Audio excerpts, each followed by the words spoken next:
Nitai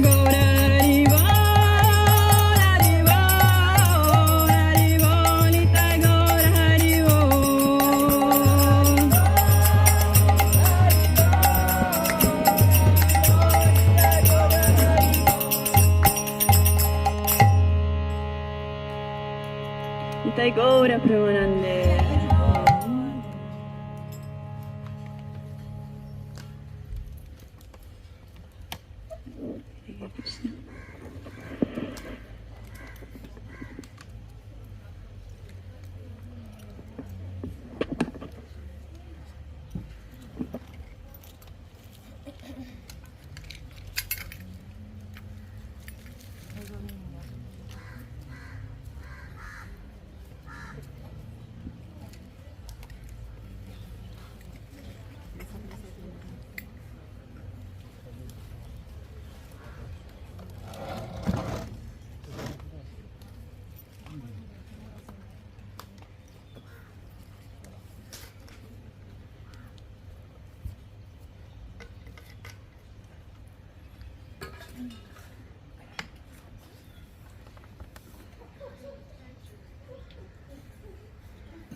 Hare Krishna, Hare Krishna,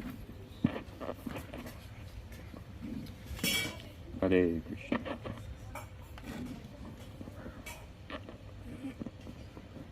Hare Krishna.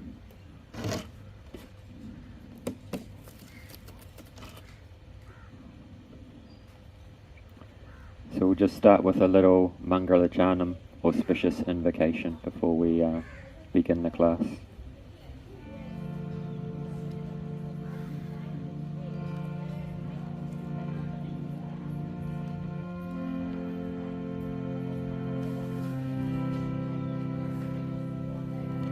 Om Jnanatimirandasya Jnanandana Salakaya Chakshu Anmilitam Yena Tasmai Shri Gurave Namah Narayana Parayana Jarahankara Nashana Rupa Nugametra Prema Paraujanayate Namah Vandeham Shri Guru Shri Uta Parakamalam Shri Guram Vaishnavamscha Shri Rupam Sagrajatam Sahaganuragunata Vitam Tvam Sajivam Swadvitam Savadutam Rahijana Sahitam Shri Krishna Chaitanya Devam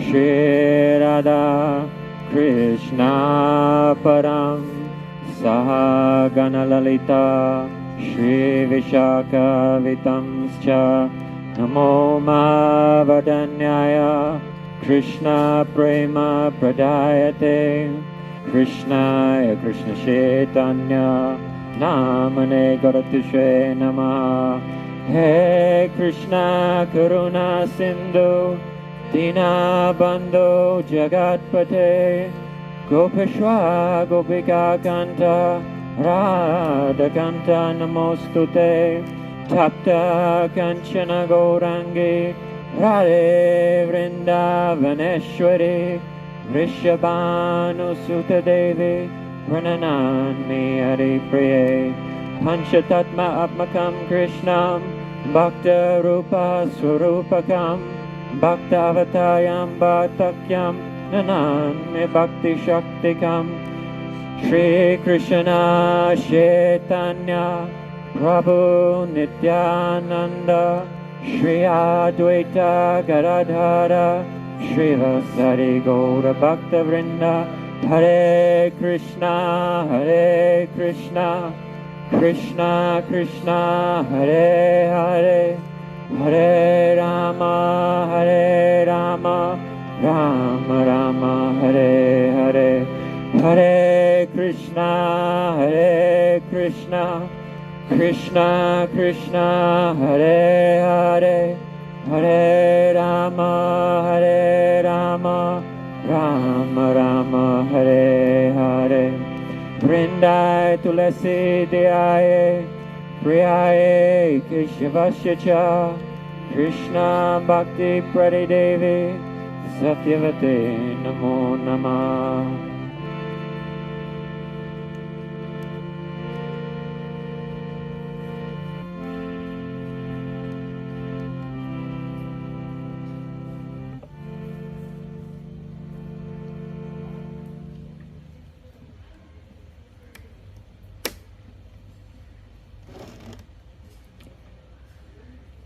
So first of all, paying respects to my spiritual master.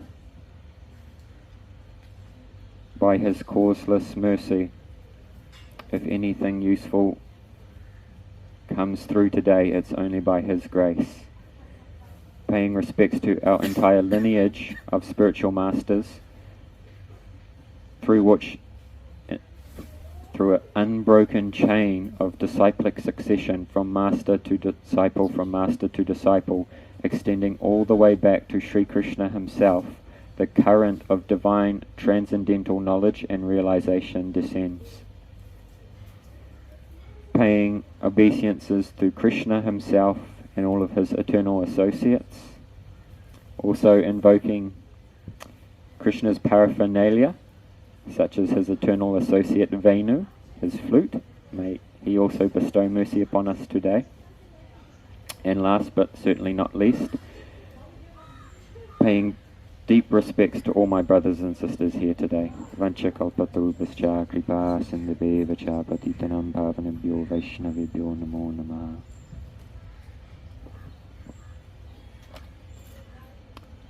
Is the volume okay? Yeah? It's improving every time. As long as it's improving, that's a bonus.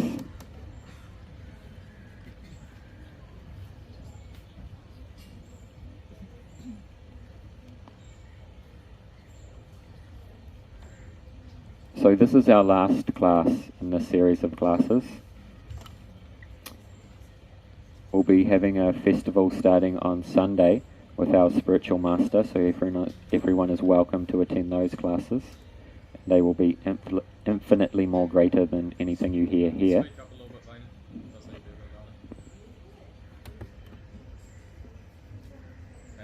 Hare Krishna.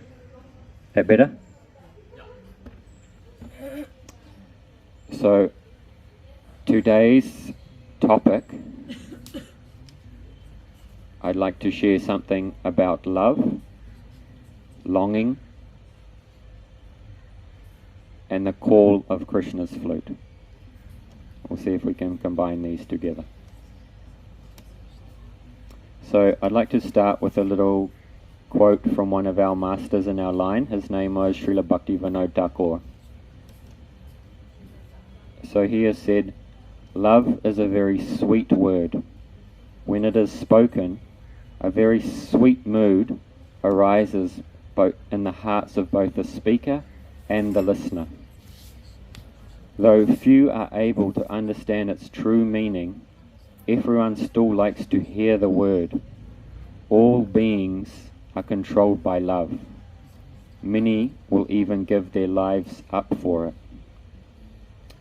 The sole purpose of human life, many think that it is the fulfillment of their selfish desires, and that's the primary focus of their existence. But this is wrong. For love, man can sacrifice all of his own interests. So all beings, they are controlled by love. And this may sound a little astonishing or even completely wrong, because you may think, oh, some beings are controlled by money, some people are controlled by power, some people are controlled by this, some people are controlled by that. But actually, if you are controlled by money, it's because you love money. If you are controlled by the greed of power, it's because you are have a lovely greed for power. So all beings are controlled by love. It's just that different people love different things. But the commonality is there. Love is the center of everything. So try to have this vision. Very nice quote by Bhaktivinoda Thakur. Of course, we can understand that this is not pure love, to have self-centered desire at the center of your existence. But for most of us, we don't really know what pure love is. And we think the fulfillment of our own self-centered desire, maybe this is pure love. Or what might come to mind is a mother's love for her child. This is one of the closest things we can come to in this world of pure love. But still, this is influenced by some personal desire, because the mother will be thinking, generally, when this child gets older, he can look after me when I'm in the retirement home. He can earn some money for me, and also they're getting some fulfillment from this relationship. And there's nothing wrong with any of that. But still, so many women, they are having children because they want to have children. So it's about them. But of course, in modern times, we won't go into that, but things are very much unplanned. So, love is the center of everything. Now, in modern times, we are so visually focused, especially with the phone, always scrolling on the phone. Out of all the senses, the visual sense is the primary one that we use to navigate this reality, what's coming in through the eyes all the time. So we're very much lopsided towards the visual sense. And then the visual sense brings impressions into the mind, and then these impressions in the mind, they keep on recycling, but so many of them are coming from the visual sense, and our other senses become very, very blunt. We don't really use our sense of hearing properly, or our sense of touch. What does it mean to touch? What does it mean to actually feel? All the other senses become quite blunt. Another very strong sense these days is the sense of the tongue, taste. This is overworked very much as well, because people are always talking so much prajalpa, so much nonsense, and stuffing all kinds of food into their face that doesn't mix together and leads to health problems.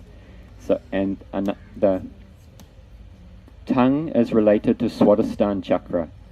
This is the second chakra, and this is the storehouse of emotions, self-centered desires. And so, because we have a lot of karma in this sacral chakra, in this Kali Yuga, then that manifests through the tongue, or through the sexual energy, because they are the same kind of energy. So people are always talking too much, eating too much, or they want to satisfy their genitals. And this is a very strong drive, because most people, their consciousness is oscillating between Muladhara and Swadhisthana chakra. And in some traditions, they suggest your human life doesn't actually begin until your consciousness raises above Manipura chakra. Otherwise, you're just an animal consciousness. So, last week I spoke a little bit about silence. And what does silence really mean? Sometimes, very often, we can have this idea that silence means an emptying of all thoughts of the mind. But most people, in their own experience, this will be very much out of reach. If I just say, empty all thoughts out of your mind right now, most people won't be able to do it. But a lot of people have this conception in meditation. If I want to learn meditation, I need to learn how to completely empty my mind of all thoughts. But this is quite impractical. And yes, there is certainly techniques to slow down the oscillations, all these impressions in the lake of the mind. And then when the lake of the mind is very clear, very peaceful, then you can see your own true nature, and also the reflection of God can be reflected there. And we've already given classes on this, so I'm not going to go into that today. But I want to speak a little bit, just in this beginning here, about silence. So this is a silence, it's a whole bodily experience. So there can be sound, there can be noise, but a silence that is not devoid of content. So Krishna says in Bhagavad Gita, of all secret things I am silence. So we've all had experiences in life. We may be doing different things, even just sitting down, having a cup of tea, and just for a moment even, you just drop into a completely peaceful state of silence. And everything is nice, everything is calm. Still you may have some problems in your life or whatever, but your awareness is not consumed in the content of your consciousness, because all the content of your consciousness is arising in a field of silence. Just like clouds, they move through the sky, and we may become consumed by the clouds, the passing clouds, and we completely lose awareness of the backdrop of the sky. So this backdrop of the sky, this is completely silent, completely peaceful, and it's always available to you. You don't need to learn some special technique, you don't need to learn some philosophy, you don't need to have a secret mantra. You can just allow yourself to drop into it. And then if you have a nice mantra, it's very nice to chant that mantra from a place of silence also. So in modern times, silence, it's an endangered species.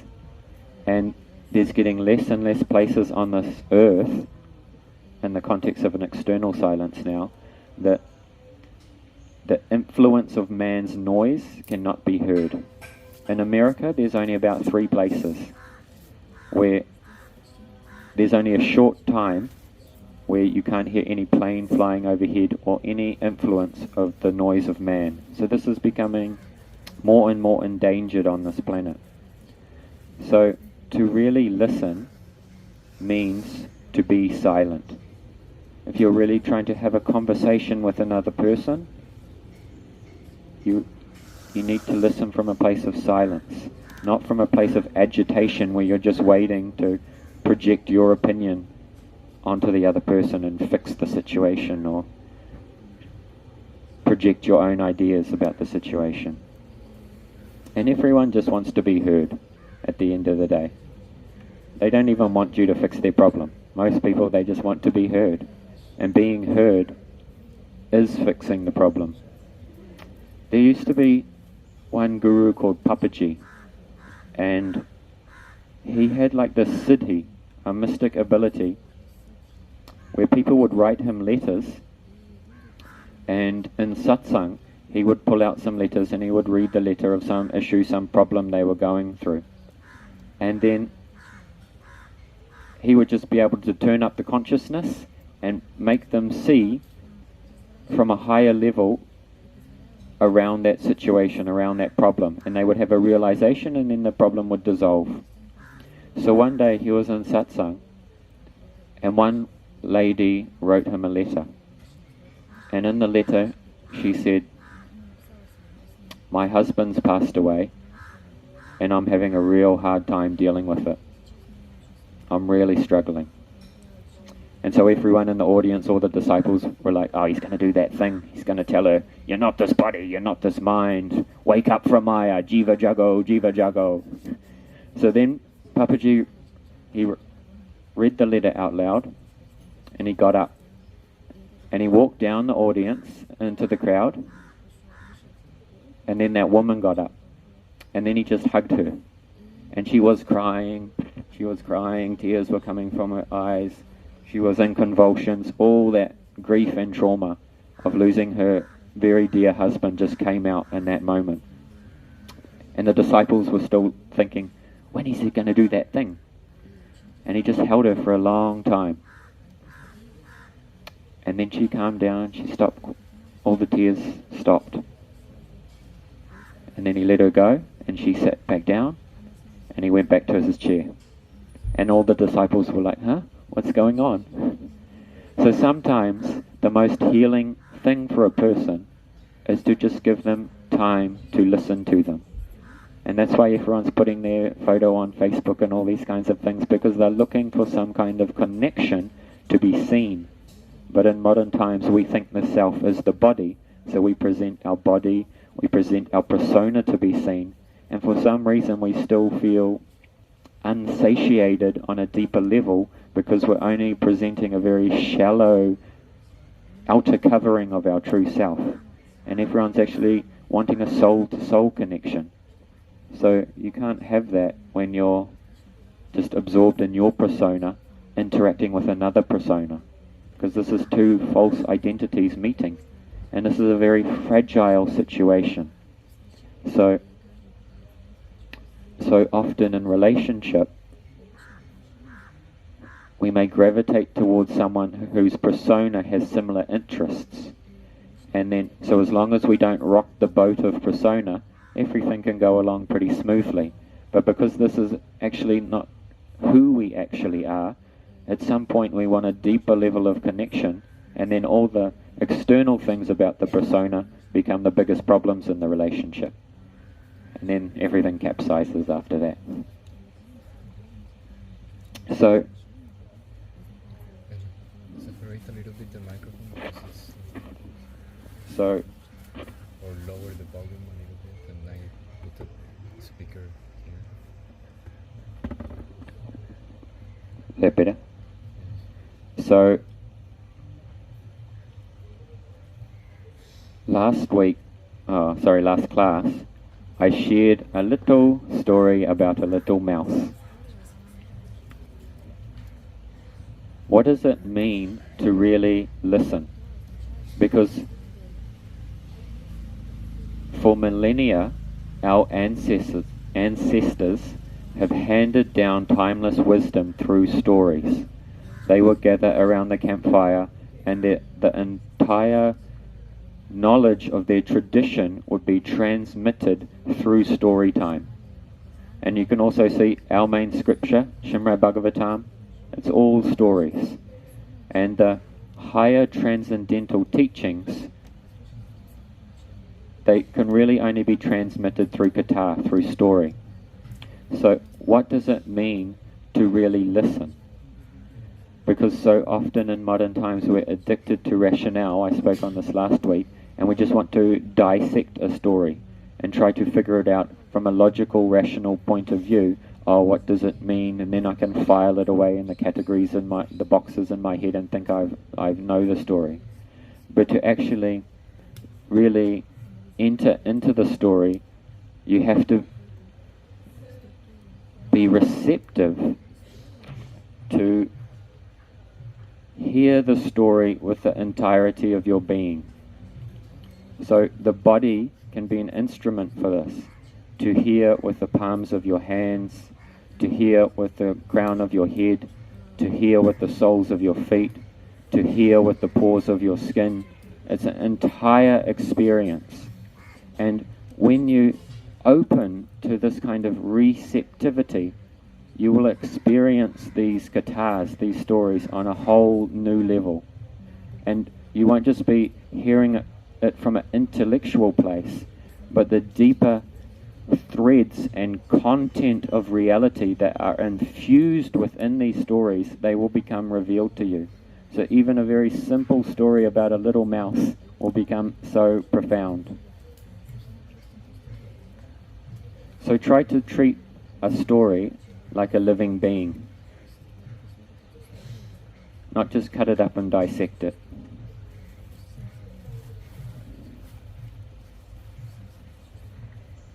And so often our life is a frantic running away from silence. We're just trying to run towards something to distract us from the noise in our head. very problematic. And also, we have no patience these days. And modern technology is not helping this. Maybe some of you are too young, but there used to be a time when there was no cell phones. Shocking to hear for some of you, I know. And so, you know, if you were waiting for the school bus, or you were waiting for your friend, you were waiting for your parents to pick you up, you didn't have some little screen to fill your mind with nonsense. You just had to wait and sit down. And your imagination was a lot more vivid and visceral back in those days. And you could be more in touch with the stories that you hear. You know, I'm sure it still goes on, but kids, they love to hear stories before they go to bed. But now the parents can just give them the iPad and they can just watch something on YouTube. We're becoming very disconnected. And not to mention all the problems that causes with ADHD, and people cannot focus, cannot concentrate. We've covered in previous classes, if you cannot focus and concentrate your mind, you cannot understand any subject deeply. You'll only have surface knowledge. So, instead of looking at what can always be added to our life, what about what can be taken away?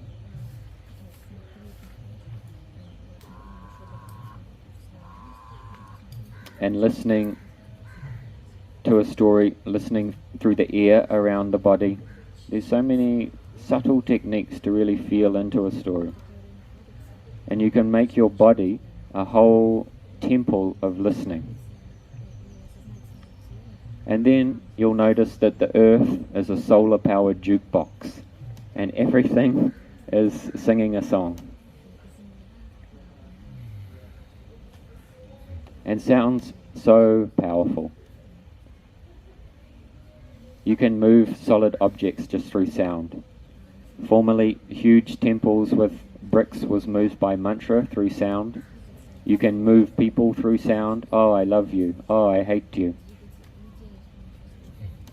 You ever told a woman to calm down when she's really angry? Just see how she moves towards the cabinet to get a dinner plate and throw it at you. So you can move things through sound. So to be in samadhi is to be in a state of receptivity, of deep, deep listening. And one of the purposes of all the fairy tales, of all the stories, is to awaken our subtle sense faculties so we can really listen. And when you really can listen, then you can really hear the kata. And to hear the kata, to hear the story, is to see it, is for it to be revealed in the heart, in the consciousness.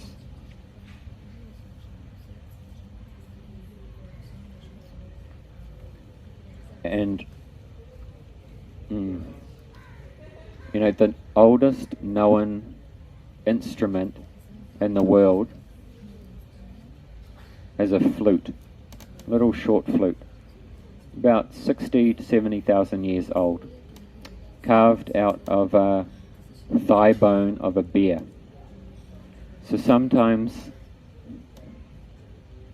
if we look from the point of view of what we've been told in school, we imagine back to that time, and imagine some Neanderthal man running around away from the saber-toothed tiger, just trying to survive, maybe clubbing a woman over the head and dragging him back to his cave. But this is actually really profound if you just think about it. Because not was this person just in a state of survival, just trying to get some shelter, some warmth and food for his next meal, but it was so vitally important for that person to sit down and to carve out this little piece of bone, make some holes in it, and play a tune. Because the strongest drives in humanity is beauty and love. So even back then it was so important, beauty and love. So who was he playing the flute to? Was he playing the flute to the moon? Was he playing the flute to his ancestors? Was he playing the flute to the Creator? We don't know. But something beyond himself, beyond the drives of the animal instincts.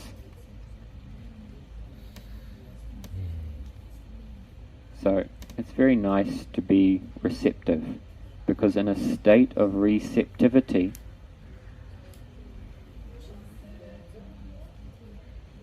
grace can flow more easily. And in modern times, we're so addicted to thinking we know everything, thinking our ideas are right about everything. So one time there was one teacher, and he had a small bunch of students, and they were just on a break from teaching, and the students were sitting around and they were talking about love, talking about their ideas about love, their egoic concepts, really just about lust, of how you can fulfill my contract based on my persona. And then one old Japanese man, he was there, and very uncharacteristically he spoke up, and he said, you know, in my culture we get married when we're really young, and we don't assume we know what the word love even means, but it's the goal of our marriage to find out. And when I first married my wife, there was many little things that I didn't like about her, and subliminally I tried to change those things. I tried to change those characteristics about her. And then I stopped doing that. And he looked with a little glee in his eye, and he said, and it only took me 14 years to stop that. And then all the other people were like, well, that's shocking, didn't accept your wife, blah, blah, blah. And then the teacher said, wow, so quick. 14 years only. And then all the students were shocked. Like, what is this? And then the teacher said, you know, because most people will go their whole marriage and never accept their partner. Always little thing, oh, he leaves his socks on the ground, she does this, she does that. Not accepting. Always some little problem, you know, which often becomes a big problem. So 14 years to fully accept someone, actually that's very, very quick. So we're so addicted with the tiny amount of information or idea that we have, is that's the entirety of the subject and I know it. But to be in a state of receptivity, what actually is love? To enter into a relationship, I don't know what love is actually, but maybe we can learn together. It's a very different place to come from than thinking I know everything because my ego is bigger than the Himalayan mountains.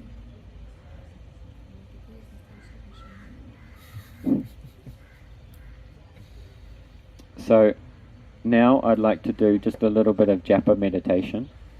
So in the beginning we done some kirtan, chanting this Hare Krishna Mahamantra with musical instruments. And then we also have a individual sadhana, a personal practice, where we chant this mantra on a rosary.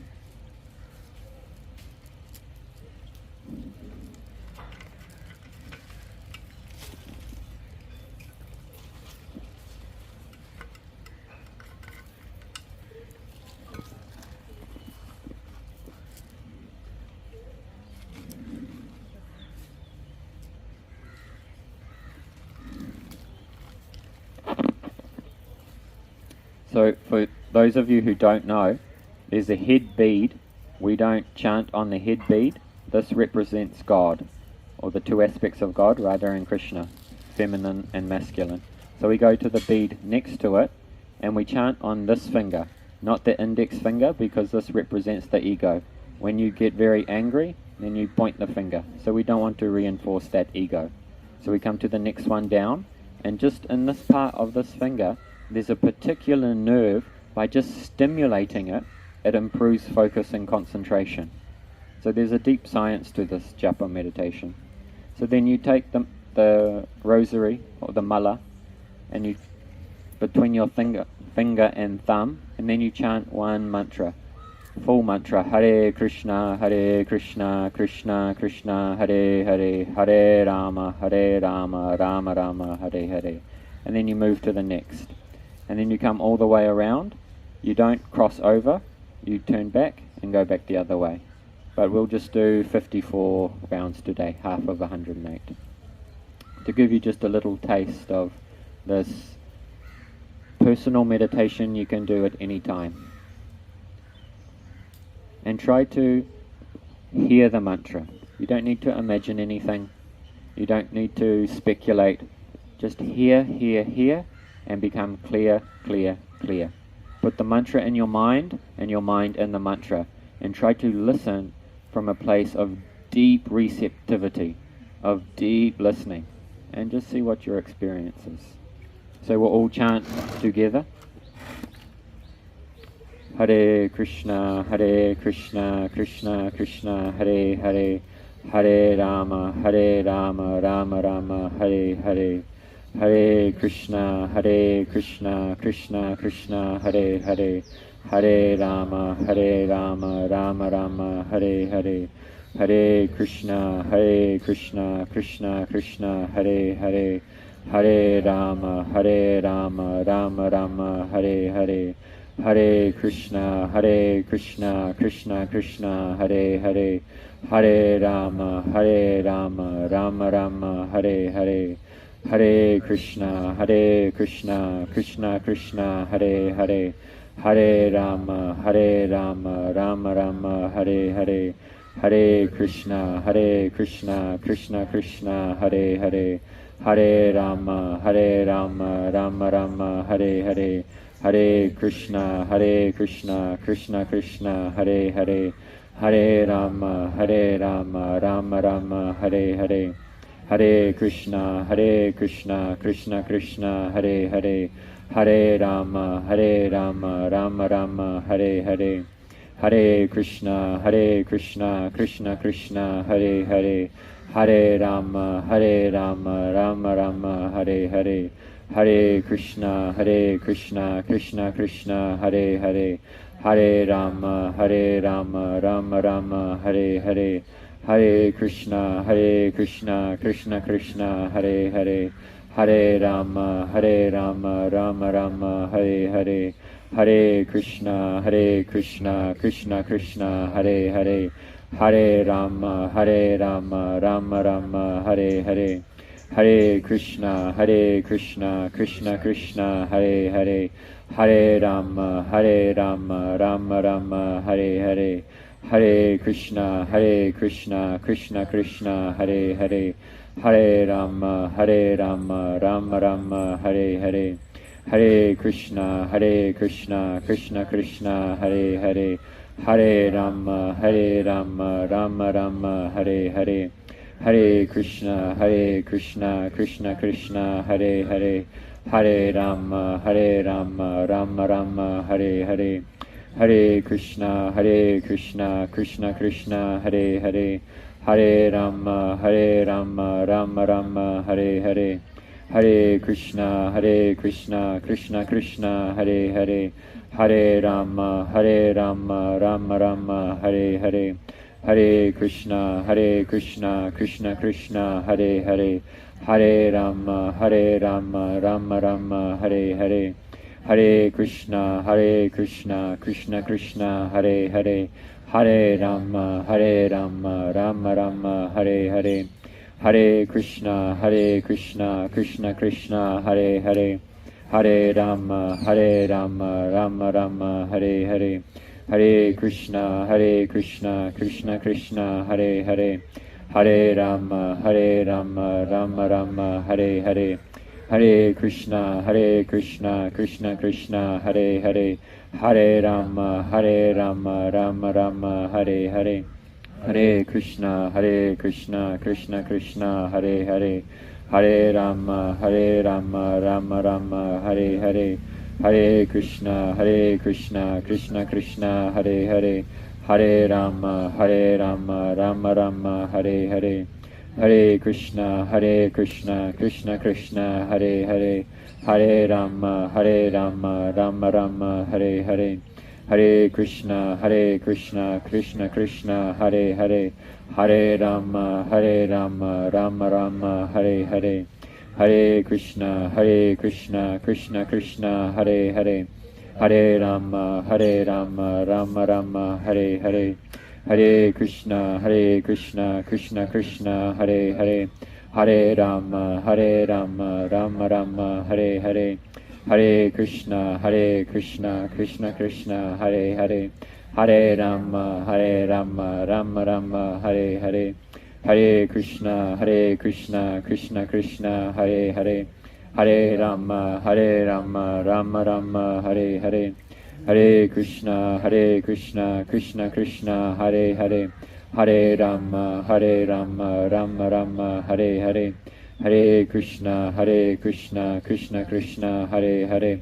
Hare Rama, Rama Rama, Hare Hare, Hare Krishna, Krishna Krishna, Hare Hare, Hare Rama, Rama Rama, Hare Hare, Hare Krishna, Krishna Krishna, Hare Hare, Hare Rama, Rama Rama, Hare Hare, Hare Krishna, Krishna Krishna, Hare Hare, Hare Rama, Rama Rama, Hare Hare, Hare Krishna, Krishna Krishna, Hare Hare,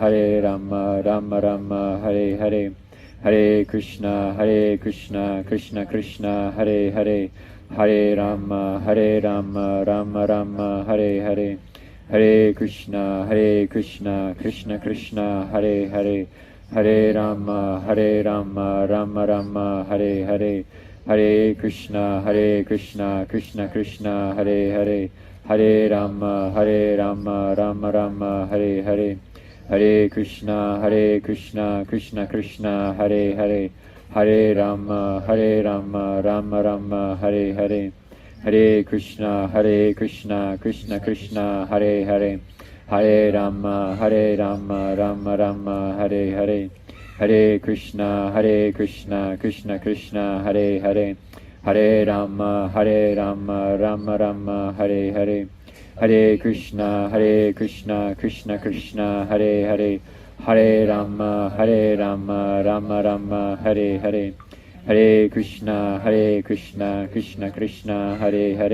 Hare Rama, Rama Rama, Hare Hare, Hare Krishna, Krishna Krishna, Hare Hare, Hare Rama, Rama Rama, Hare Hare, Hare Krishna, Krishna Krishna, Hare Hare, Hare Rama, Rama Rama, Hare Hare, Hare Krishna, Krishna Krishna, Hare Hare, Hare Rama, Rama Rama, Hare Hare, Hare Krishna, Krishna Krishna, Hare Hare, Hare Rama, Rama Rama, Hare Hare, Hare Krishna, Krishna Krishna, Hare Hare, Hare Rama, Rama Rama, Hare Hare, Hare Krishna, Krishna Krishna, Hare Hare, Hare Rama, Rama Rama, Hare Hare, Hare Krishna, Krishna Krishna, Hare Hare, Hare Rama, Rama Rama, Hare Hare, Hare Krishna, Krishna Krishna, Hare Hare, Hare Rama, Rama Rama, Hare Hare. So just taking a moment, perhaps closing the eyes, noticing any effects of the practice. Take a couple of deep breaths in and out.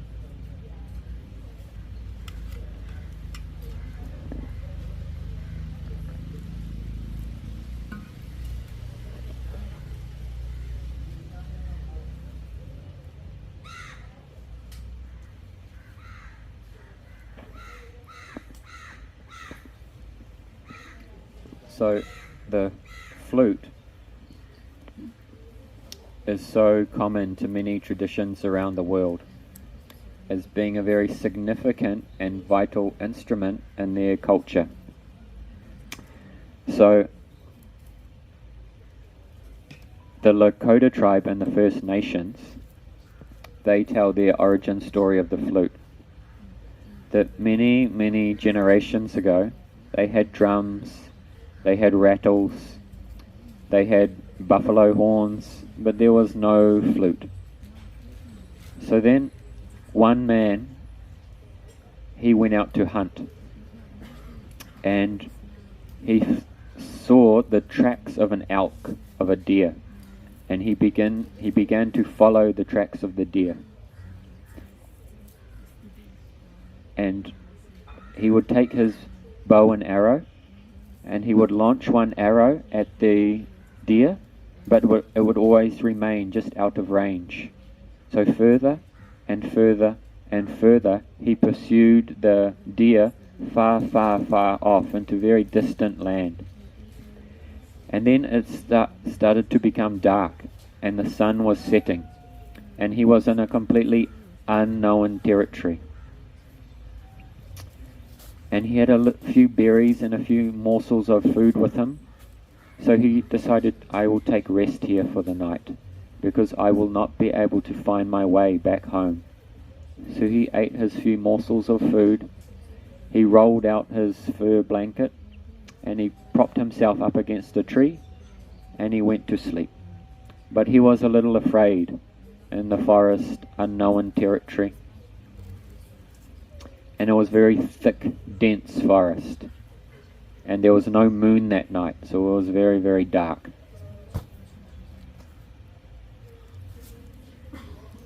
And then, as he was sleeping,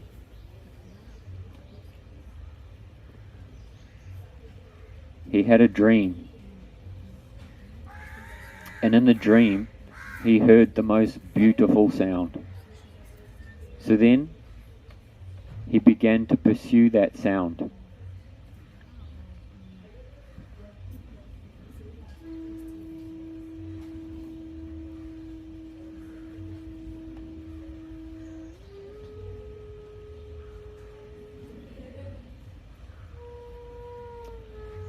And that sound, it was coming from the Wagnuka bird, and the bird was singing.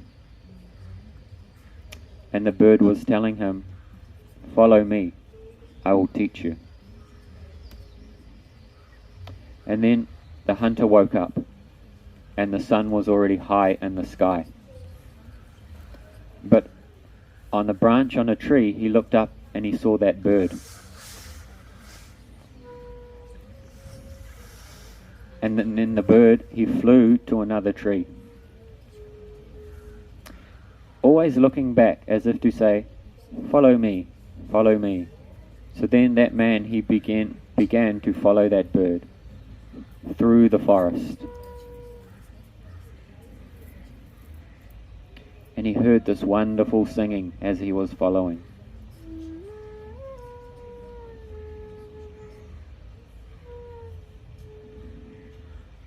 And at last, the bird rested on the branch of a tree, of a cedar tree.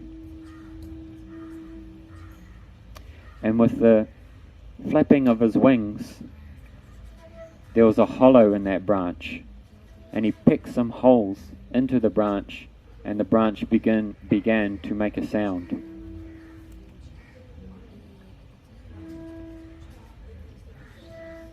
And the hunter discovered that sounds coming from this hollowed branch that the bird had pecked holes in.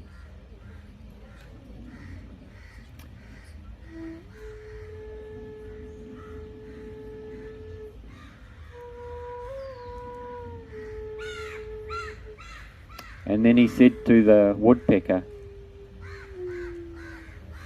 I'm going to take this branch back to my village. And so he took the branch and he went back to his village.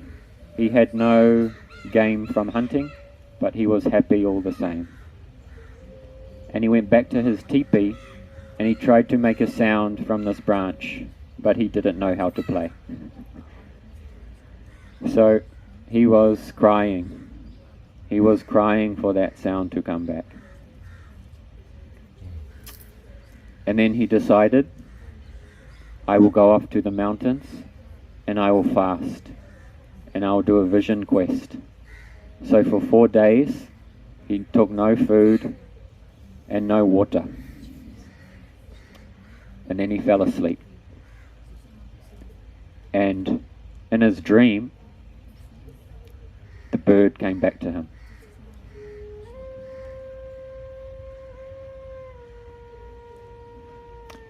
And the bird assumed the form of a man.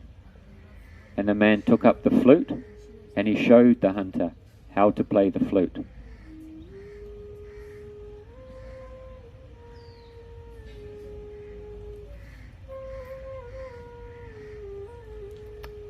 And then when he woke up, he picked up his flute and he knew how to play. And that's the origin of the flute in the Lakota tribe.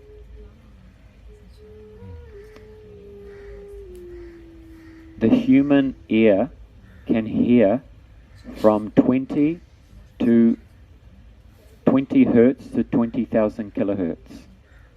And the general human range of speech is around 120 hertz. But the ideal tuning of the human ear, what sound do you think that's ideally suited to? It's ideally suited to bird song. So birds, they are like little flying flutes flying through the sky. Birds are messengers. When people would leave the shore and go to distant land, they would follow the birds to take them back to land, to navigate. The impulse to fly comes from birds. We share the same genes in the physical body from birds that have bird song. And birds also tell us to wake up each morning with their flute song. Jiva Jago, Jiva Jago. So, a question for the devotees. Who has the greatest bird song?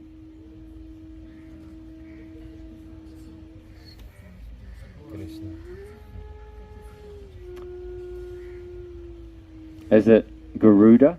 The flapping of Garuda's wings are the hymns of the Samaveda? No. Who has the greatest bird song? Yes, Sukadev Goswami, because he's Radharani's parrot. And Gurudev has also said he's the greatest Kirtaniya, because he came to this world and for 7 days, without stopping to drink a single drop of water, he spoke Harikatha. And Prabodhananda Saraswati and Radharasa Sudhanidhi has said Harikatha is also Krishna's flute song. So every time we sit down and we hear Harikatha, this is Krishna's flute.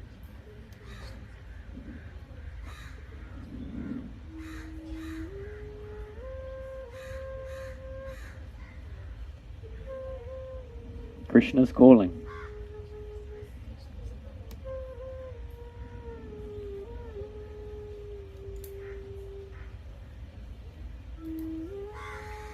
In the Krishna Smahita it is said, we are now explaining the gradual process of sadhana for those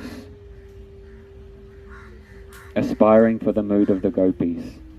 When the sound of Krishna's flute enters the ear of a living entity who is wandering throughout the material world, he is attracted by that sweet sound and he becomes highly qualified. So this impulse of spiritual drive, this is Krishna's flute calling us. Hazrat Inyat Khan says, the mystic who travels via the mystic sound, he knows the mysteries of sound. And he who knows the mysteries of sound knows the mysteries of the universe. And we go back to our homeland through sound. Through chanting Hare Krishna. You'll come back home. because there's no difference between Krishna and his name. And in Jivadharma, it is said, when a living entity through natural knowledge experiences attraction for the Lord, this is known as hearing the songs of Krishna.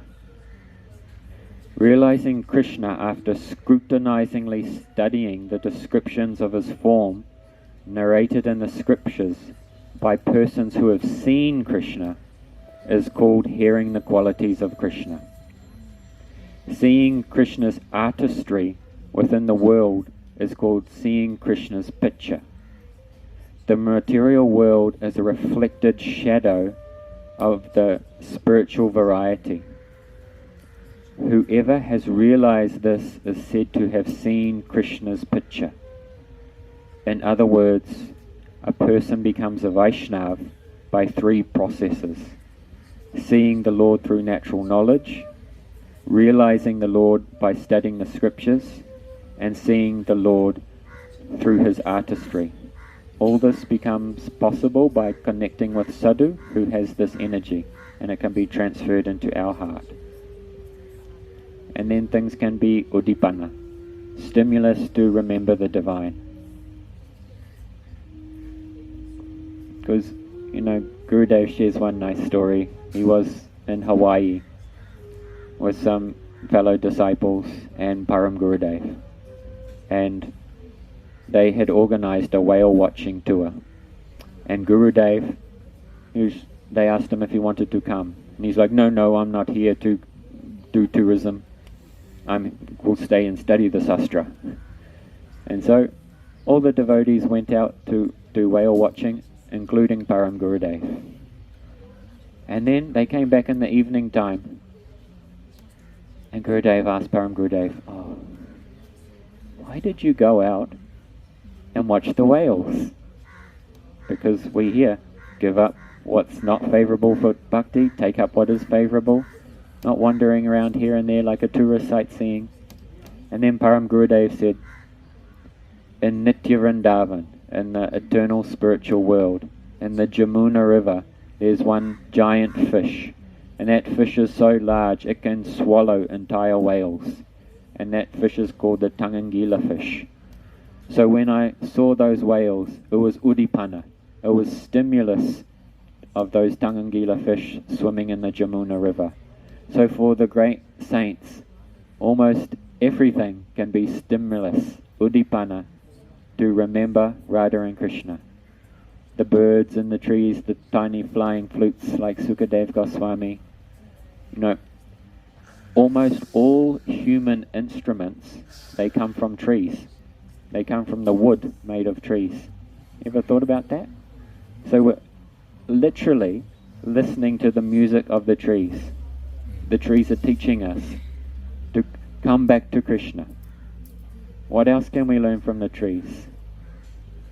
Tunadapi suniche na tonodabu shuna. Be very tolerant like a tree. A tree's giving itself to be made into a harmonium, to be made into this, to be made into that, to be fully surrendered. Atmani Vedanam.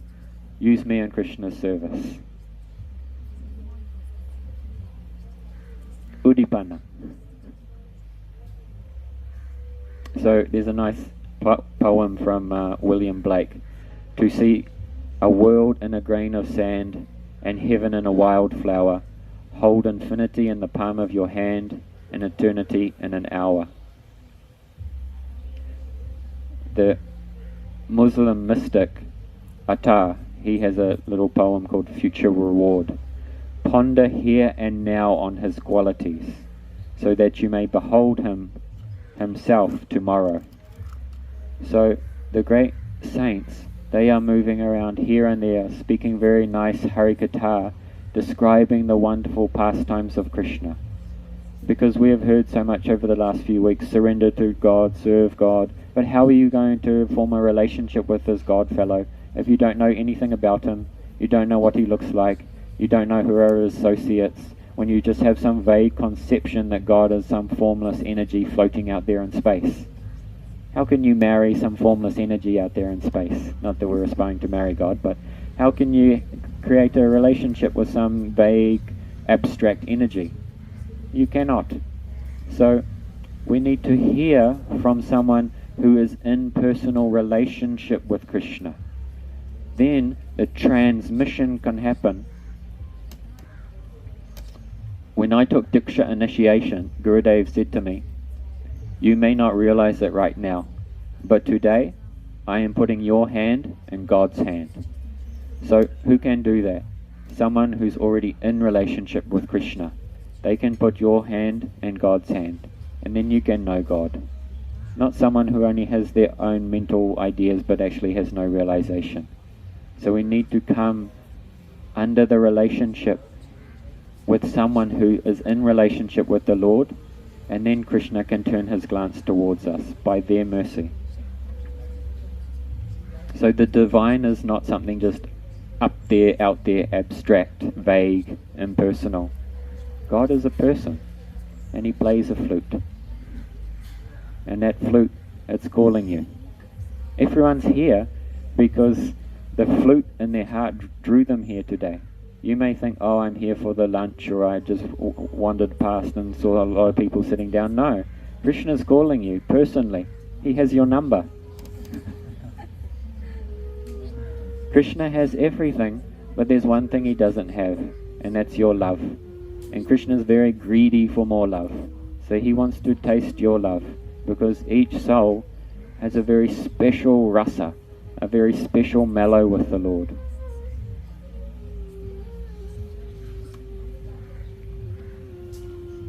And the Lord is not a product of material nature. The Lord can be seen and interacted with through the purified senses. So by coming under the guidance of Sri Gurudev, he teaches us the process to purify and spiritualize our senses, and then those spiritualized senses can interact with the spiritual reality.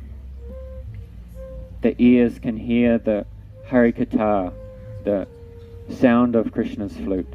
The eyes can behold the deity, the beautiful form of Krishna. The nose can smell the fragrance of the incense, smell the fragrance of Krishna. You can engage your hands in the service of Krishna.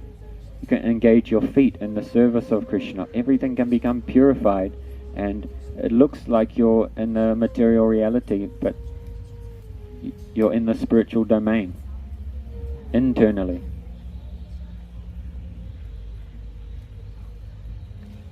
So Gurudev teaches us how to love. So we should come with this receptive attitude. I don't know how to love, but I want to know what this love is. A loving heart is the beginning of all knowledge. The 14th century Kashmiri saint Lauded, or affectionately known as Lala, she has a nice little poem. My master gave me just one rule. Forget the outside, get to the inside of things. I, Lala, took that teaching to heart. From that day, I danced naked. So this doesn't mean everyone take off their clothes. This means if you want to go to Krishna, if you want to go to the divine, you can't bring all your material baggage with you. You have to leave all that behind. Like last time we heard, little mouse, he gave up his eyes. He gave up his way of seeing the world. He completely surrendered his ego, his whole body, his life, everything, to move to that divine. So we should be like this, do or die.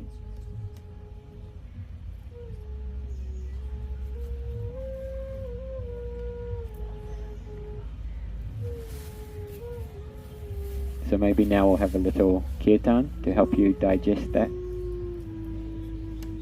Gurudev introduces us to Krishna, to the spiritual world. Krishna, God has his own abode in the forest of Vrindavan. The forest is a magical, mystical place where anything is possible, everything is alive. And in Vrindavan, there is the pure waters of the Jamuna river. Krishna is there with his mother and father. Yashoda and Nanda Baba. The cows are there. It's very astonishing, the supreme origin of everything. He's not so interested to sit on some throne and be the overlord of creation. Actually, this is so astonishing if you think about it. The supreme original person in his own abode. He's taking cows out to graze in the fields and in the forest every day. He's milking cows, walking barefoot. A total different conception to God that so many of us have. And he has his beloved, Radharani. So Jaya Radha Madhava in Vrindavan.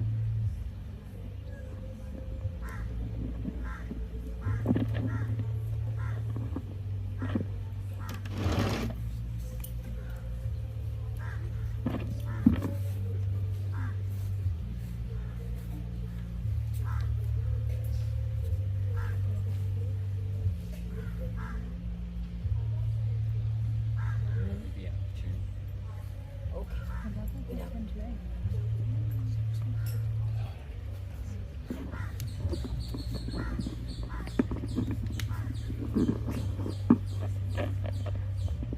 Hare Krishna.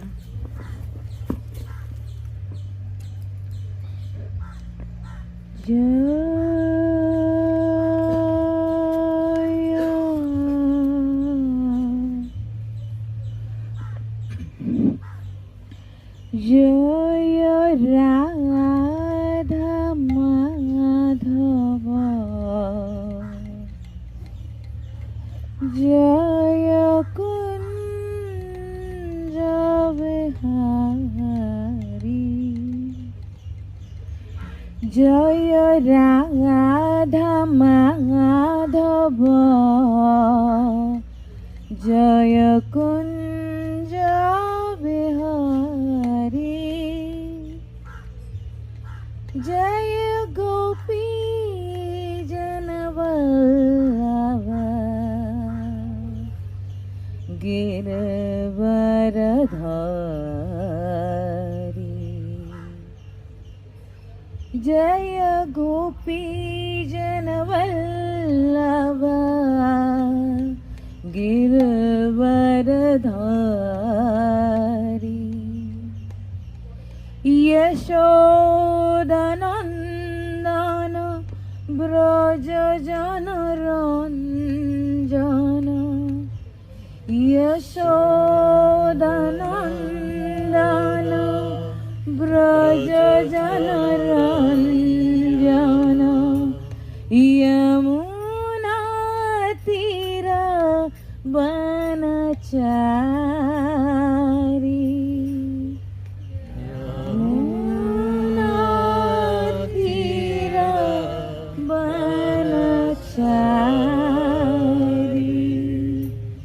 Jaya Kunja Vihari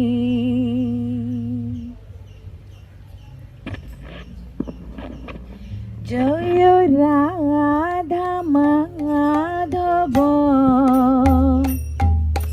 Jaya Radha Madhava Jaya Kunja Vihari Jaya Radha Madhava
यशोदनन्दन Vraj जनरञ्जन यशोदनन्दन Vraj जनरञ्जन Yamuna तीरवनचारी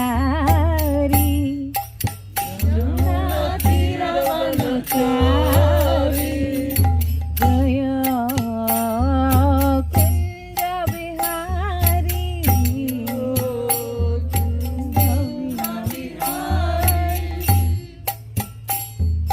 जय राधा माधव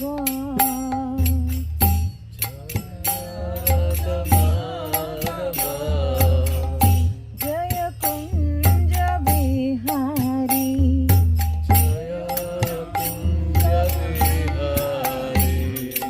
गोपी जन वल्लभ गिरवर धारी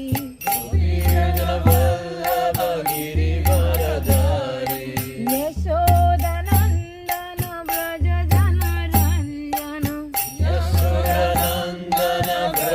जनरञ्जन यमुना तीरवनचारी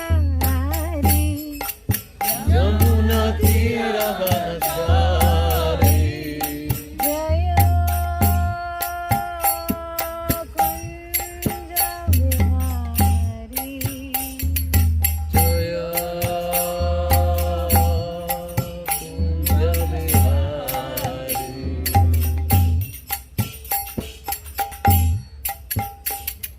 दैवकी नंदन जग में वंदन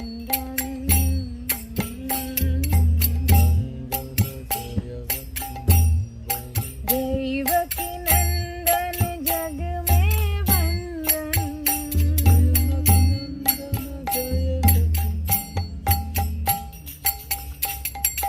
सबके स्वामी अंतर्यामी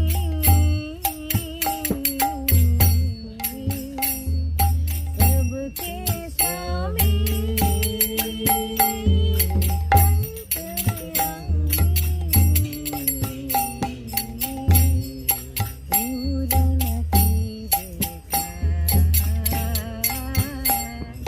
पूरन कीजिएगा पूरन कीजिएगा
हरे Krishna Krishna Krishna Hare Hare Hare Ram Ram Ram Hare Hare Hare Krishna Krishna Krishna Hare Hare Hare Ram Ram Ram Hare Hare Hare Krishna Krishna Krishna Hare Hare Hare Ram Ram Ram Hare Hare Hare Krishna Krishna Krishna Hare Hare Hare Ram Ram Ram Hare Hare Hare Krishna Krishna Krishna Hare Hare Hare Ram Ram Ram Hare Hare Hare Krishna Krishna Krishna Hare Hare Hare Ram Ram Ram Hare Hare Hare Krishna Krishna Krishna Hare Hare Hare Ram Ram Ram Hare Hare Hare Krishna Krishna Krishna Hare Hare Hare Ram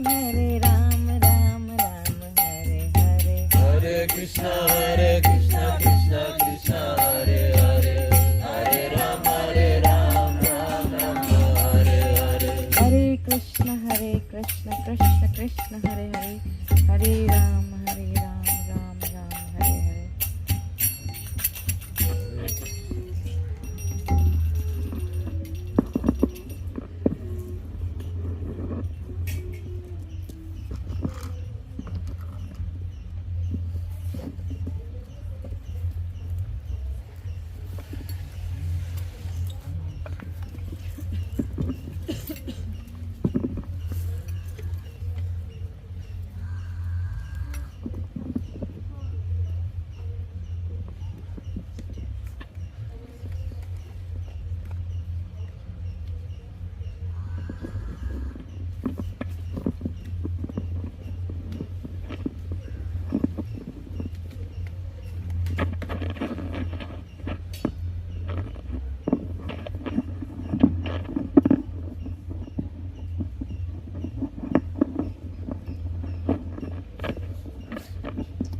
You have to open your head.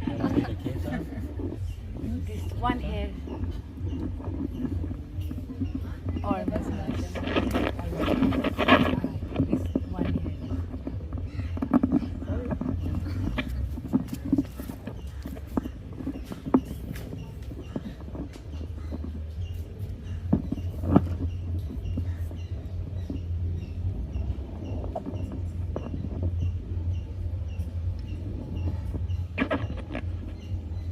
Okay. Hare Krishna.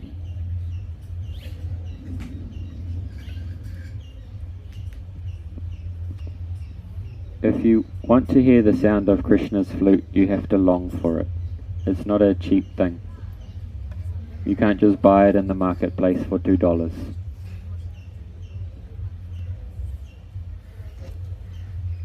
So the 16th century saint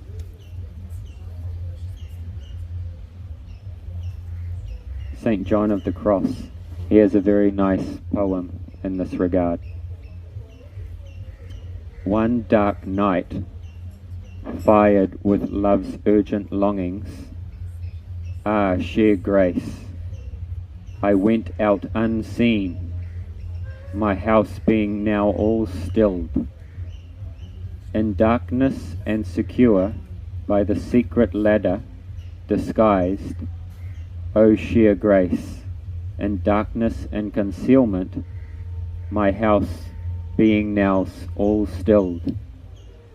On that glad night in secret, for no one saw me, nor did I look at anything with no other light or guide than the one that burned in my heart, this guiding me more surely than the light of the moon to where he was awaiting me. I knew him so well. There in that place where no one appeared, O guiding night, O night more lovely than dawn, O night that has united the lover with his beloved, transforming the beloved in her lover. Upon my flowering breast, which I kept wholly for him alone, there he lay sleeping, and I caressing him there in a breeze from fanning the cedars. When that breeze blew from the turret, as I parted his hair, it wounded my neck with its gentle hand, suspending all my senses. I abandoned and forgot myself. Laying my face on my beloved, all things ceased. I went out from myself, leaving my cares forgotten amongst the lilies. So we have to be ready to climb out of the window in the middle of the night. This is a metaphor, of course, to leave everything behind if we really want to hear the flute song of Krishna. Just like little Mouse, he heard the sound of the river, and those around him were like, oh no, you're crazy, there's no sound, you just stay here, watch TV. The ordinary consciousness of society, they want you to stay in the sleeping slumber. They don't want you to follow the sound of Krishna's flute. So you have to really want it. You have to really long for it, till it gets to the point where you're ready to climb out of your window in the middle of the night. So have you ever felt that longing? Or just longing in general? Everyone's longing for something. Longing for a wife, longing for a husband, longing for more money, longing for travel, longing for this, longing for that.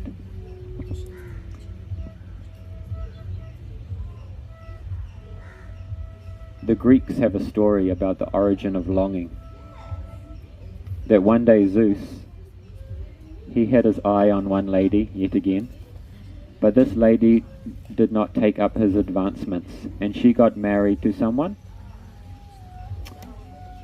And so as a wedding gift, Zeus gave this lady Pandora a box.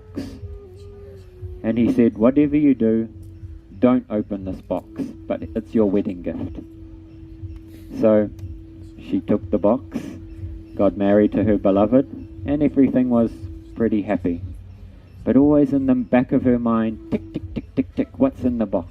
What's in the box?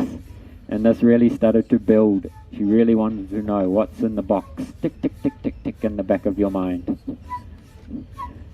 So she decided, I can't take this any longer.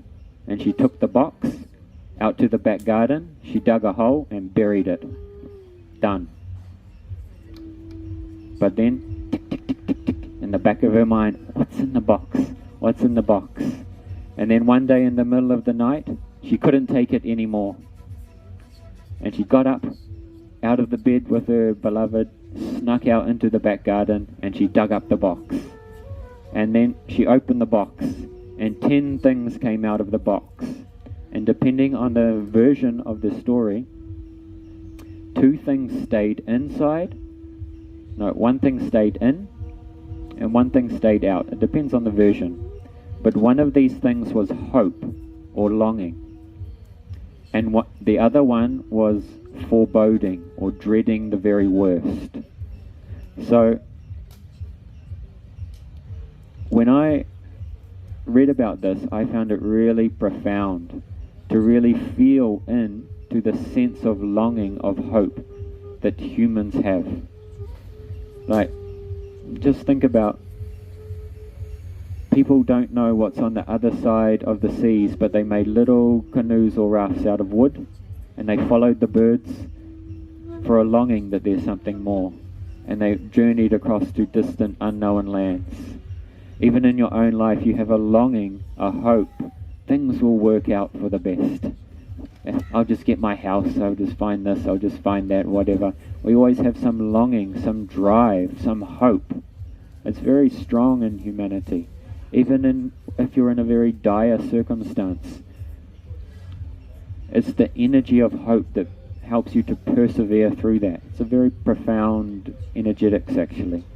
And generally speaking, unless you have some deeper psychological trauma or something, people don't forebode the worst. They can be very negative, but they don't really focus, yes, nothing's going to work out. That's why we like to watch these Hollywood or Bollywood films with a nice happy ending, because we all think, in the end, everything's going to work out. People have a concept, one day this earth is going to be heaven. This drives very strong in humanity. This hope, this energetics of hope. So,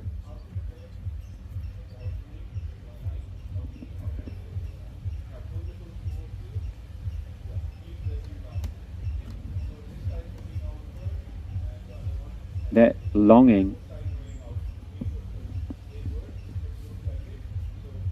sometimes it can be a very strong experience in our life.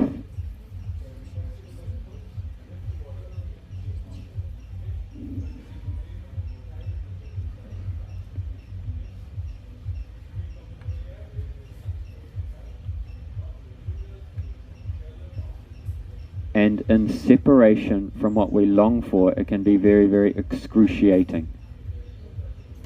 And so often, because what we're really longing for is not even happiness, actually. What we're really longing for is our connection to the Supreme Person, Krishna. And if we get that, incidentally, all happiness and joy is there. So that's what we're really, really longing for. And in separation from that, we can have so many other ideas of what we long for, this, and that. So in the process of purification of all the unwanted obstacles in our heart that creates the distance between our truly desired goal and where we are now, there's a purification process that takes place. And sometimes that purification process, you feel like a piece of wheat in a grinding mortar. And sometimes that grinding stone is a little bit further away, and sometimes is very, very close. Really getting the good news of the grinding. Maybe you've felt that sometime in your life. And so this grinding takes place on many levels, physically, mentally, emotionally, because you can't go to God, you can't go to Krishna, the all-attractive personality of reality, with the baggage of false ego, judgment, criticism. So they all need to be Chaitodapanamarjanam, purified from the heart. But this is not always the most pleasant process.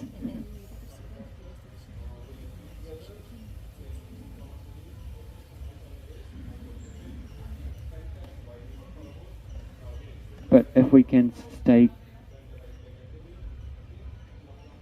connected to our vision of a larger reality, we will understand. There's one Sanskrit word called Sudra, and one definition of Sudra means one who laments.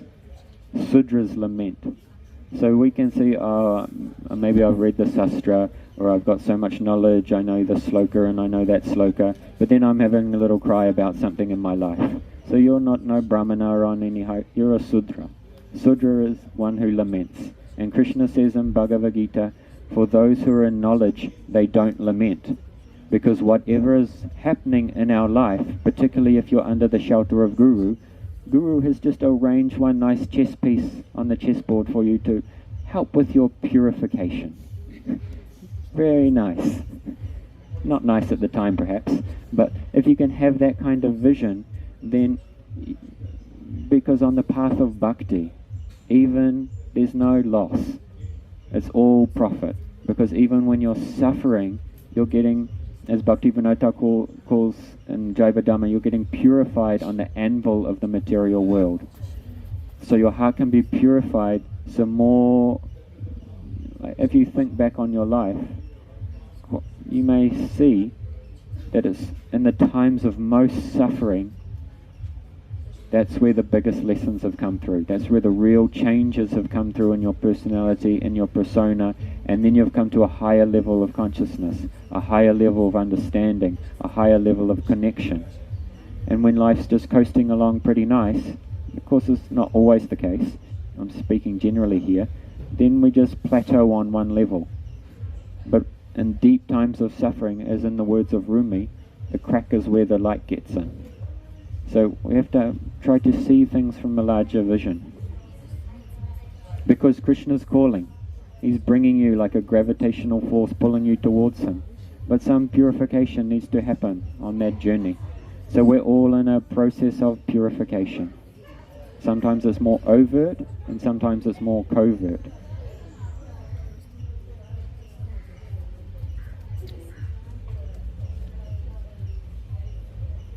Lala has another poem. I wore myself out looking for myself. No one could have worked harder to break the code. I lost in myself and found a wine cellar. Nectar, I tell you. There were jars and jars of the good stuff, and no one to drink it. What does it mean? If you really want to taste the nectar, your conditioned self now is not going to be able to taste the nectar. Because that which will taste the nectar is not the same egoic conditioned person that we may be right now. All of that has to be shed. And so we want Krishna, but we want our whole egoic persona to come along for the ride and just add Krishna to that. But they don't go together, because Krishna is Swarup Shakti. He's the spiritual energy, and the spiritual energy never comes under the jurisdiction of the material energy. So our whole mind, body, psychology, everything, this is a product of the material energy. So you can't pull Krishna down into your nightmare agenda. You have to come out of your nightmare agenda to actually meet. Krishna's just waiting there for you the whole time playing his flute. Very patiently.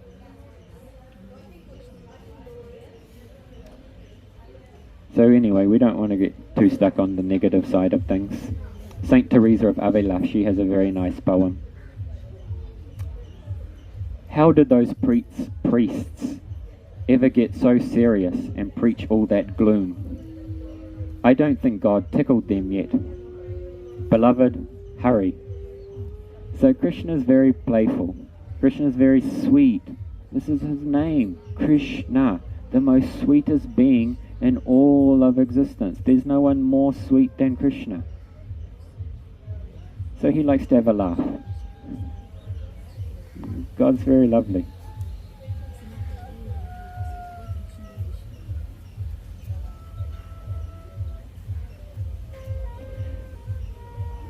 So this longing that we go through in this sadhak sharira, in our life as being a sadhaka, as a spiritual practitioner, this is burning away all our karmas. It's burning away the subtle body.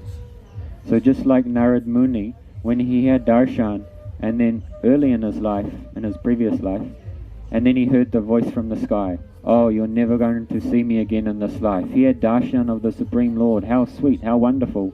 And then imagine having that, and then hearing, you're never going to get it again in this life. How depressed would you be? Intolerable suffering.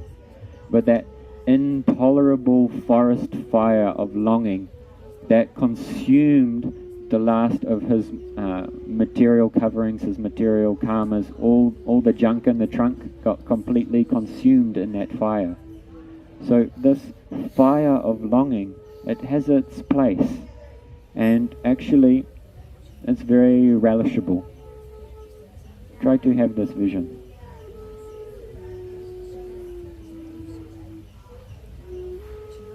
There are two different roads. Love is the fire that burns both belief and non-belief. Those who practice love have neither religion nor caste. Lovers learned from you how to burn, beloved. The flame was set by the friend to give the moth a gate to enter. Love is a gift from the beloved to the lover.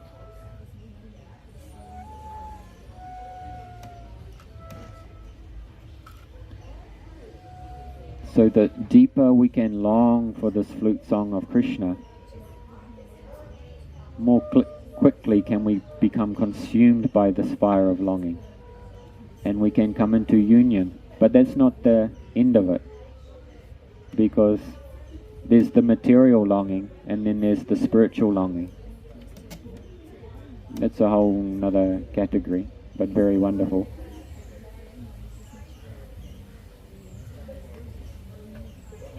So Krishna has three flutes, Venu, Murali and Bansuri. And everything about Krishna is so multi-dimensional and so wonderful. So these different holes of the flute, each one has a different note, and each note denotes a different color, and each color denotes a different emotion. So when Krishna is playing his flute, it's like a mixture of rasa of all kinds of different emotions.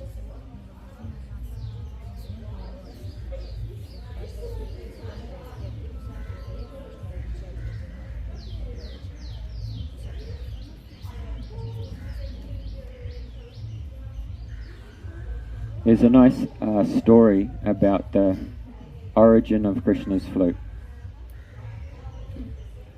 Krishna was wandering around in the forest of Vrindavan, and he was saying how much he loves all the plants, all the trees, all the flowers.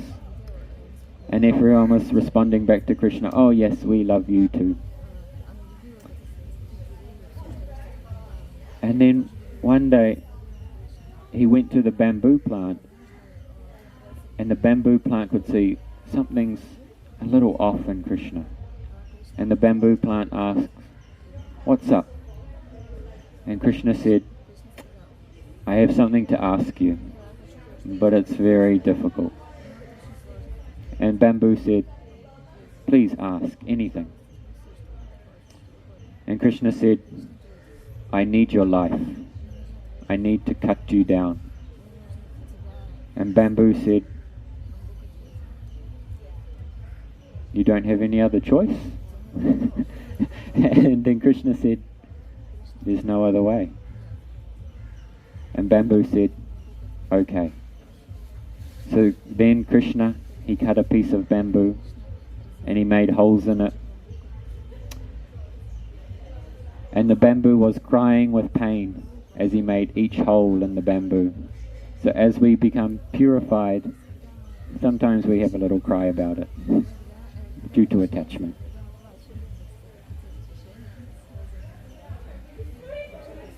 And then Krishna, he put that flute to his lips and he played that flute, and such nectar emanated out of that flute because it had completely given itself to God, given itself to Krishna.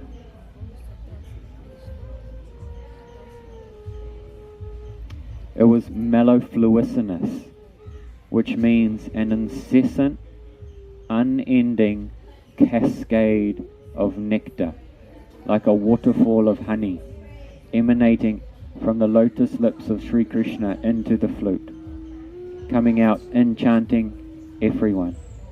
The cows, the river, it would liquefy mountains. The rivers would stop flowing. The cows would stop chewing their cuds. Everyone is captivated by Krishna's flute song.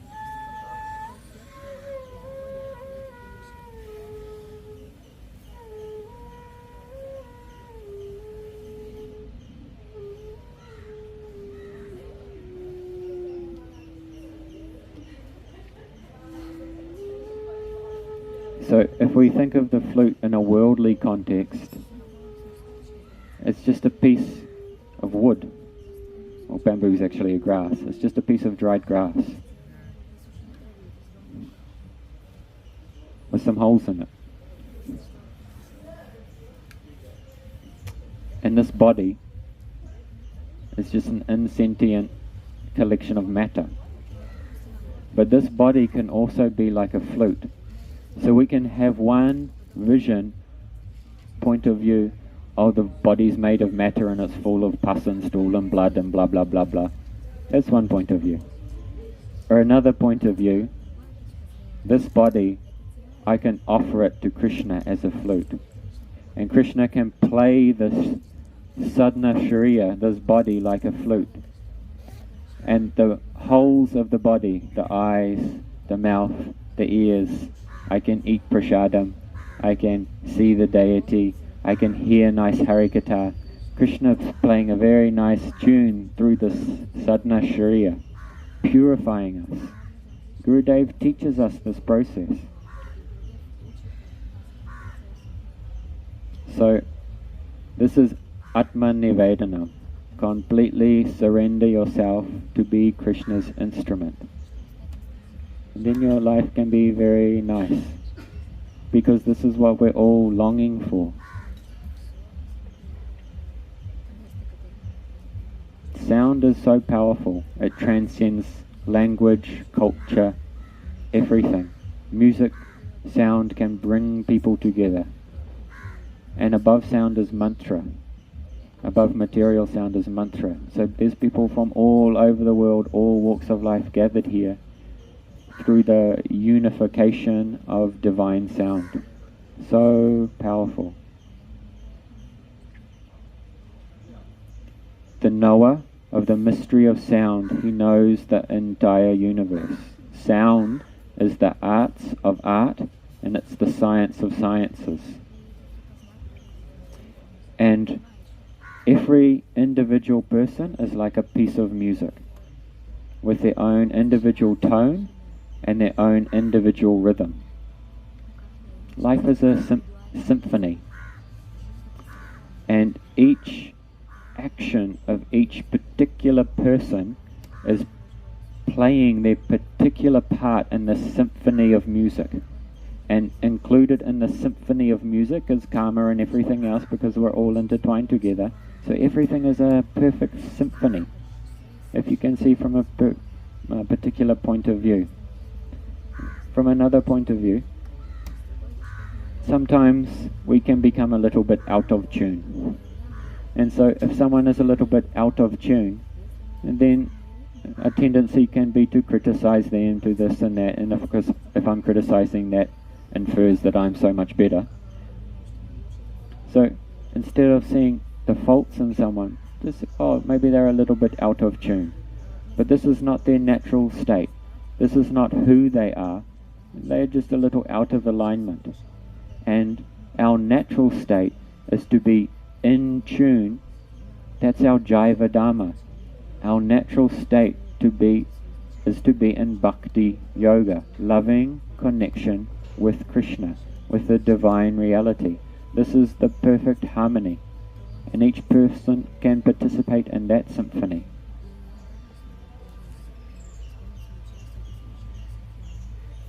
So, sound is very wonderful.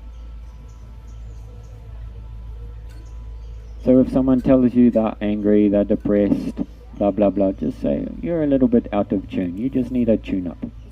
Very nice technique for tuning oneself. Hare Krishna Mahamantra.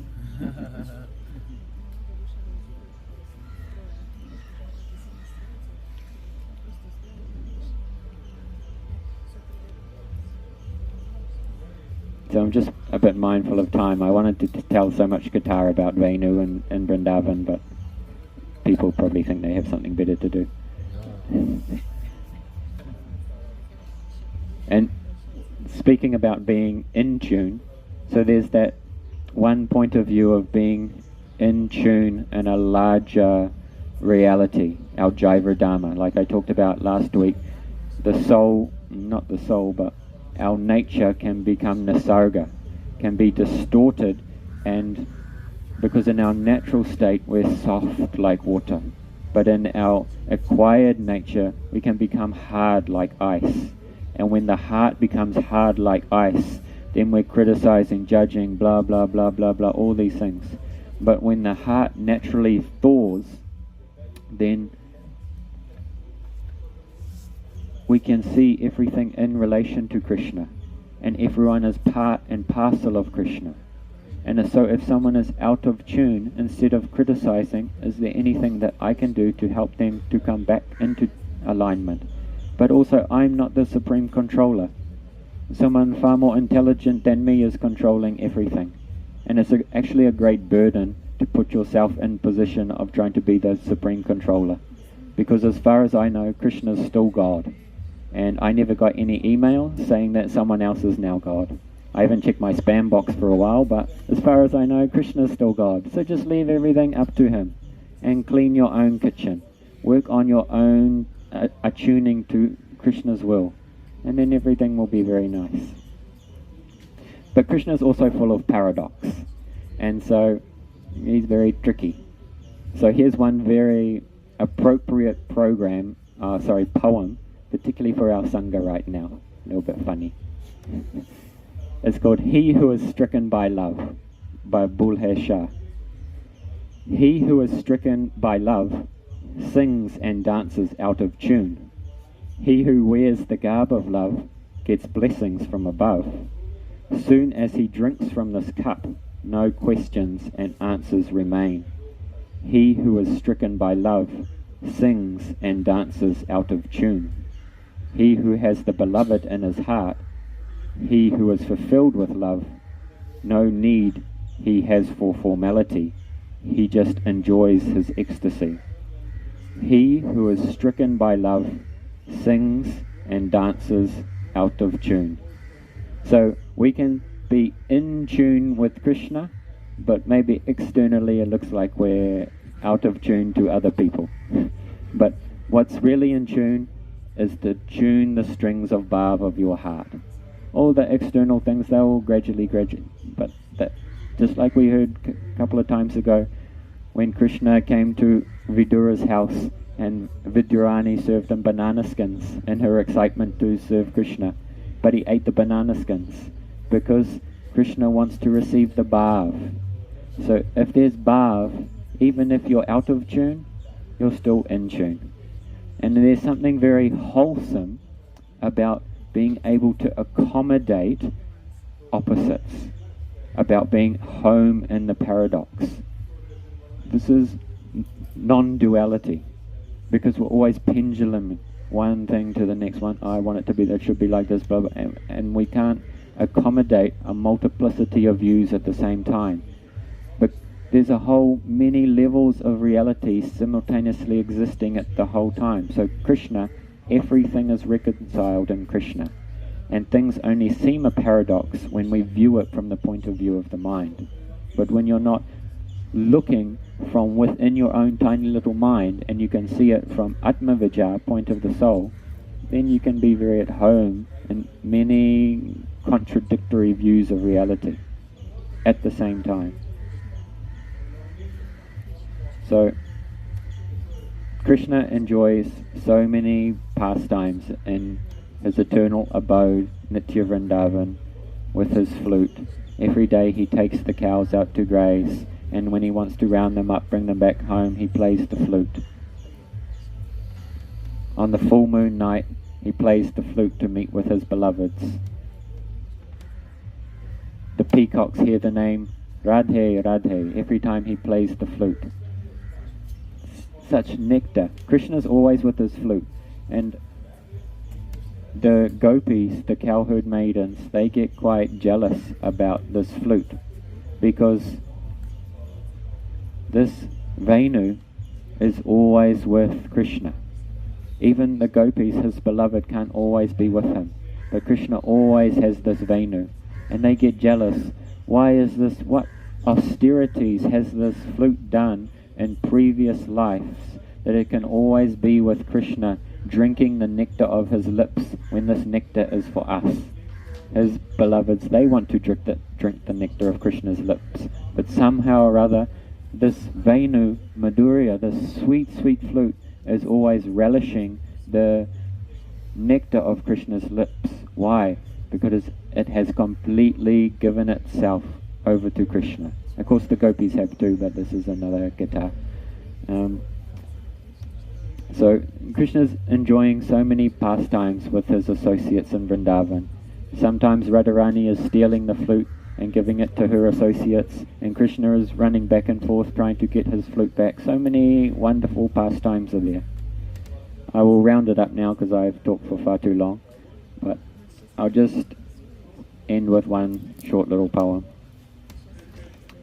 I don't believe in magic, said the young boy. The old man smiled. You will when you see her.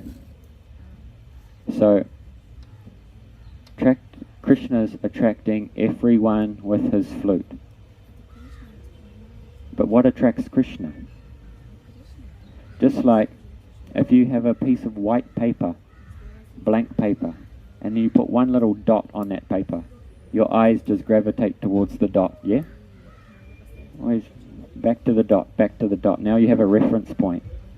So Krishna is like the central axis, and everything is revolving around Krishna, just like the sun. All the planets are revolving around the sun in this universe. So in the spiritual world, everything is revolving around Krishna. But what does Krishna revolve around? Krishna revolves around Radharani. Everything that Krishna does, whenever he's playing the flute, he's always playing, thinking of his beloved, Radharani. So how wonderful is Radharani? We cannot imagine. Even great personalities like Shiva, they are praying, Kada Karishyasihamam Kripa Katakshabrajanam. He's the king of all yogis, but he wants to become a merciful recipient of the sidelong glance of Radharani. Krishna is giving love to everyone, but who gives love to Krishna? Radharani. So what is in Gopal Champu, Jiva Goswami has made a very nice point. We hear this word Shri. Sometimes the word Shri refers to Lakshmi. And so every day on the beach when we start kirtan, Shri Krishna Chaitanya, Shri Shri Shri Shri Shri, Shri La Gurudev, Shri Shri Shri Shri. But who is Shri? Shri is the most beautiful. Who is the most beautiful? Radharani. So Shri Chaitanya, the consciousness of Krishna that is always absorbed in Shri. Shri Mati Radharani, Shri La Gurudev. Gurudev is always absorbed in the service of Shri. Srimati Radharani. So how wonderful is the love of Radharani that even makes Krishna dance like a puppet. So if we really want to enter deep into Krishna's flute song, Krishna has shown us the way. He personally came 500 years ago to teach us how to long for Krishna. So he came in the form of Chaitanya Mahaprabhu. He inaugurated the chanting of this Hare Krishna Mahamantra. And so he inaugurated the process to enter into Krishna's flute song on a very, very deep level and enter into the consciousness of Sri Chaitanya, the form of Krishna who is absorbed in the longing of Srimati Radharani. So if you really want to take a deep, deep dive into that ocean, then you should all come to Navadvip in 2 weeks. And then you can dive very, very deeply into this ocean of Chaitanya Mahaprabhu, an unending ocean of Prema Rasa. And then gradually, you'll surface in Goloka Vrindavan. Nittai Go Premanande Hari Hari Bo, Jai Jai Shri Radhe, Jai Jai Shri Radhe, Jai Jai Shri Radhe. Sham. Sadhu, sadhu.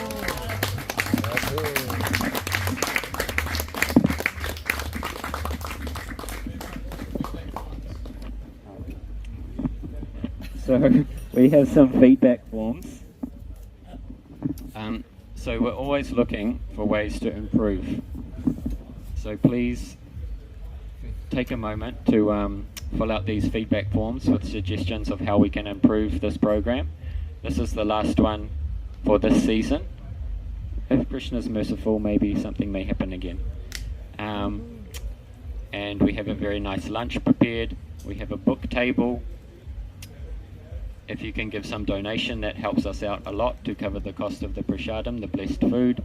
And on Sunday, for 3 days, 11, 12, 13, we have the Festival of Eternal Love.